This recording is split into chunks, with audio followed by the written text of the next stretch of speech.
Arrivés au niveau le plus bas, nous avons trouvé de nombreux objets de la XVIIIe dynastie, comme cet œil incrusté. L'incrustation de la pierre noire dans la pierre blanche est extrêmement bien réalisée. Nous avons aussi trouvé ce très beau petit vase en verre de la XVIIIe dynastie.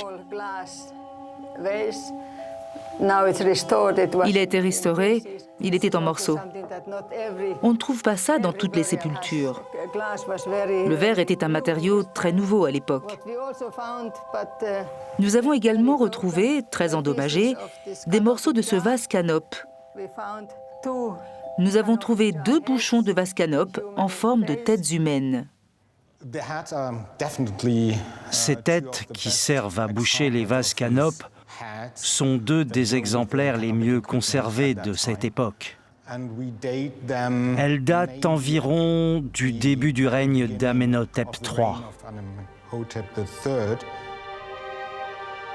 Ces bouchons semblent appartenir à un homme, mais représenter les femmes sous des traits masculins n'était pas rare dans l'Égypte antique.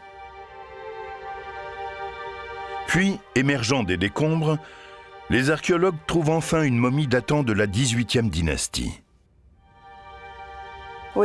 Ici, au fond, nous avons trouvé les restes d'une momie. La tombe avait été pillée, donc il n'y avait pas de cercueil, juste le corps. Puis ils trouvent un premier indice concernant le nom de l'occupant de la tombe. Cette petite étiquette de bois est incomplète. Il n'y a que la moitié du texte. Mais l'inscription qui est là est très claire. On peut lire « Satia, fille du roi ». Sous la 22e dynastie, Néhémès Bastet avait réutilisé une tombe bien plus ancienne. L'occupante d'origine était, semble-t-il, une princesse ayant vécu à l'époque d'Amenhotep III, appelée Satia. C'est une découverte majeure.